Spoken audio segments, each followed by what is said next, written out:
Exercício 9.7. A carga axial P produz o estado de tensão no material como mostra a figura. Construa o círculo de Mohr para esse caso. O estado de tensão. A tensão normal na direção x é sigma. Na direção y é zero. E a tensão de cisalhamento também é zero. O círculo a ser construído é definido por um sistema de coordenadas tal que a abscissa representa a tensão normal sigma como positiva para a direita e a ordenada representa a tensão de cisalhamento tal como positiva para baixo. Observe a figura. O círculo de Mohr é uma solução gráfica para as equações de transformação da tensão no plano. De acordo com o estado de tensão, temos o ponto A com coordenadas tensão na direção x e tensão de cisalhamento, ou seja, sigma e zero, que representavam as tensões na face direita do elemento. O centro do círculo é definido da seguinte forma. Utilizando o cálculo da tensão normal média para os dados do enunciado e calculando, chegamos em sigma sobre 2.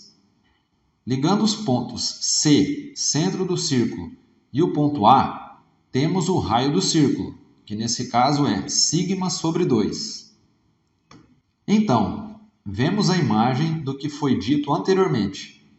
O centro do círculo a uma distância sigma sobre 2, da origem do sistema de coordenadas, e o ponto A, de coordenadas sigma e zero.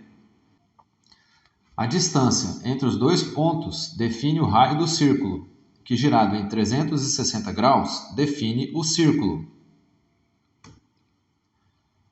No círculo, as tensões principais estão representadas pelos pontos A e D.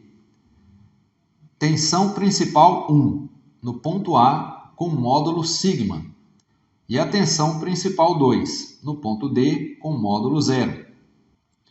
Isso é óbvio, uma vez que ambos os pontos estão no eixo das tensões normais. As tensões de cisalhamento máxima no plano e a tensão normal média associada são identificadas no círculo nos pontos E ou F. No caso, os valores positivos indicam o ponto E, de coordenadas sigma sobre 2 e sigma sobre 2. Observação. A orientação do estado de tensão em termos de tensão máxima de cisalhamento se dá no círculo de Mohr a 90 graus de diferença em relação ao estado de tensão em termos das tensões principais, na seguinte relação. 2θs é igual a 90 graus menos 2θp. Como 2θp é igual a 0 graus, uma vez que a linha radial CA está sobre o eixo, temos que 2θs é igual a 90 graus. Podemos observar na figura esta indicação. Atentem para o fato de que o sentido positivo do eixo da tensão de cisalhamento está voltado para baixo. Assim como o ângulo encontrado é positivo, de 0 até 90 graus, o deslocamento se deu em sentido horário, do ponto A até o ponto E. Ao lado, temos o estado de tensão em termos da tensão de cisalhamento máxima e da tensão normal média associada.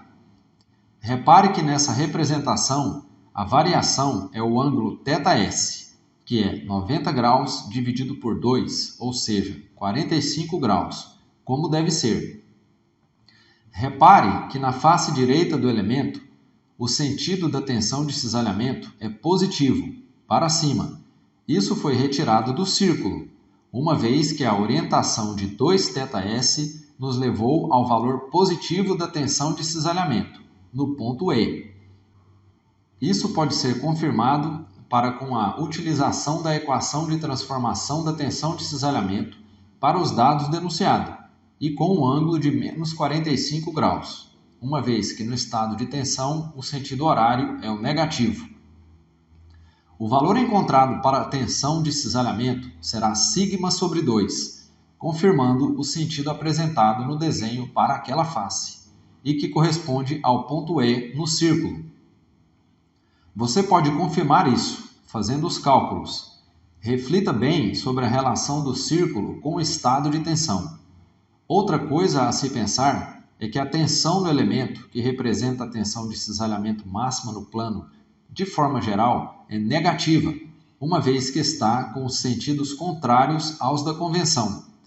Temos assim construído o círculo e visto a relação dele com o elemento representado em termos da tensão de cisalhamento máxima e da tensão normal média associada.